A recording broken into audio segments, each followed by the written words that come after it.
Verse 22, for the Father judges no one, but has given all judgment to the Son. Verse 23, that all may honor the Son, just as they honor the Father. Whoever does not honor the Son does not honor the Father who sent him. So is here a contradiction? Jesus saying here, the Father doesn't judge, I judge. Chapter 3, God didn't send me to judge. Now, that sounds contradictory. Okay, so Jesus saying in chapter 3 that God didn't send him to judge. Here in chapter 5, a few chapters later, a few months later, Jesus like, oh no, God doesn't judge, I judge. He gave all judgment to me. Okay, how does that work? Context, context, context. Like I say, location, location, location. What's important when you buy a place? Location, that's the only important thing. Okay, so in this case as well, context is the only important thing. Right, that explains, it's not contradictory, it's a different context. It's them asking, Jesus just now spoke about giving life. He gives life to whom he will. Like he will give life to himself, ultimately. Right? So he is the one making the choice of who will. So he is the one who's judging. This is now not judging about right or wrong. This is judging ultimately about life and death. Not you are making a choice, Jesus making the choice. Okay, this is a kind of judgment that is going on in this case. They were judging Jesus, right? They were judging Jesus, saying Jesus is evil, and what he's doing is evil. So Jesus is saying by the fact that he is doing the right deeds, because ultimately the Father loves him, because ultimately there's a stamp of approval of the Father on him. So he knows that what he's doing is right. His judgment is right. Their judgment is wrong. Okay, so he is the one judging and not they. Their judgment is wrong. Why? Because the Father has shown through the deeds of Jesus, through the love he has for the Son, that what Jesus is doing is right. So he is the one who can judge what's right and what's wrong, not they. They can't because they're doing it wrong. This is the kind of judgment he is speaking about here, because he knows where he's from. He knows who he is.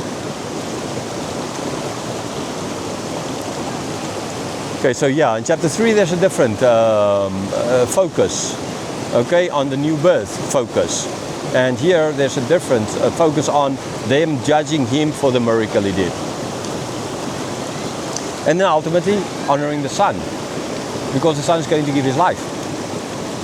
If you honor the Son, you honor the one who loves the Son. And who is making it possible for the Son to do it. So you loving the Son, you honoring the Son, honors the Father. And again, this is what he is as well trying to get at. You, by saying what I'm doing is evil, implying what the Father is doing evil. But when you honor me, because I'm doing what the Father wants, you honoring the Father. So you make the choice, right? Are you going to dishonor me and then you dishonor the Father? So if you're going to say, what I'm doing is wrong, then you're dishonoring the Father. Ultimately, this is what you're saying. Think through what you're saying. But I've heard so often Christians saying the stupidest things, right? Because it sounds so right. But actually in what they're saying is actually they're making God evil. So next time when you say something about what you believe or not believe, think through what you are saying. Are you not by this saying, I believe this, actually making God evil? This is what Jesus is telling these guys. By saying what you're saying, it sounds right. Right? It sounds perfect. You speak about the Old Testament. You teach the Old Testament. But you're actually saying, ultimately, the logical conclusion of what you're saying is, you're saying I'm wrong is, and dishonoring me is, you're dishonoring the Father. Okay?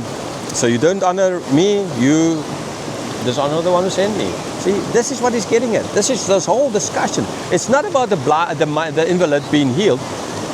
We never see any belief in the invalid. Never, ever any belief. That is why I believe this guy did not believe in Jesus, because that's not the important point. He was just, Jesus used him so to get at. John clearly never, like with other people, like with Samaritan woman, there's a growth in faith. The blind man, chapter 19, a growth in faith. Nicodemus, already there, and then later on speaking, and then Jesus, there's a growth in faith. In this man's case of the invalid, it was Jesus the sir to a man. No belief.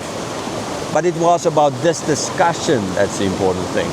Okay, Jesus used that sickness of him so as to bring out this discussion. Praise be to God. So you dishonor Jesus. If you say Jesus is wrong in using the guide so as to, then you're dishonoring Jesus. Dishonoring Jesus dishonors the Father. Okay? And this is what John as well is teaching the religious leaders here. Verse 24. Truly, truly, I say to you, whoever hears my word and believes him who sent me has eternal life. He does not come into judgment, but has passed from death to life. Right? When Jesus says truly, truly something, we see in the Old Testament, thing is twice repeated, it means it's important. Jesus says truly, truly, it means listen up. This is super important. Okay? And what is? Right? If you hear my word and you don't believe, right, then you don't believe in the one who sent me, and you don't have eternal life. It goes back to chapter 3. So you believe in him, you have eternal life. You don't have it today and tomorrow you don't have. It's not like there's water running off here. Okay, this is waterfall, the dam falling back. So there you believe the water falls down, and then you believe for a while you're in this spot, then you come over rocks again, bad things happen, you stop believing, you fall over another rock, go through bad things, then you're in a flat area again, and then you get to more rocks, you fall over. So believe up there, don't believe, fall into water, believe. Stop believing here, believe there again. This is not how it works, right? This is not how it works. You either believe, but then you are in the river. If you believe you're in this river, and you will reach the end point. You will, like it's stated in Romans chapter 8 as well. You will. You don't never stop not believing. But yes, there are places going to where waterfalls, where you're going to hurt, where it's going to be hell, where sometimes you might feel if you don't believe anymore, where you might leave the track, right? And it hurts. You get sick, right? You sin, evil deeds, and it feels like you're just falling over a waterfall the whole time, like in a whitewater rafting kind of idea. But ultimately, you get again to a place where there's calm and quiet, right? Like you can see even here in this river. I don't see how much you see in the camera, but this is what you can see here.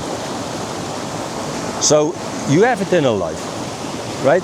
You're not coming to judgment. So when I speak of the judgment here, I mean, you're not judged, right? That's judgment anyhow. It's about you ultimately dishonoring. So you need to judge yourself. You need to understand what I'm saying here to you, okay? But you pass from death to life, right? Again, that is just proof. You pass from death to life. You didn't pass from death to life to death to life to death to life to death to life to death to life to death to life, right? Okay, you pass from death to life once and for all. Full stop. Chapter 3 as well. So simple. So to those who say, you know, you can lose your salvation, that the falling over the rocks or there's water or there in the back or over there means you lose your salvation. No, it's not. You're still part of the river. You're not losing it. Yes, it's a turbulent time in your life. You might feel like it, but you can't lose it because you have eternal life. Not because of who you are, but because of who God is, because you believe in Jesus. That's as simple as it is. So when you say you can lose your salvation, think through what you're saying. Because I know why people, like in Russia, for example, I know why people in the church want to say you can lose your salvation. Because, like I told me, is if I say they can't, then the person might just live the way they want, and they might sin too much, right? We don't have power over the person anymore. No, this is not how it works. Because then you're lying to the person so as to keep him that they will do things. So you lie, right? So what you're saying, logic, like Jesus is saying, when you say something spiritual, think through what you're saying. If you say that you can lose your salvation, that you can turn from death to life to death to life, then you are calling Jesus a liar. So to protect people in church, other brothers and sisters, you are willing to make Jesus a liar? Puh, I don't have words for you. I don't have words at all. You're not protecting them by calling Jesus a liar. So think through what you're saying and what you believe. Please, stop believing nonsense. Stop calling Jesus a liar. Stop being like these leaders here, right? Stop that.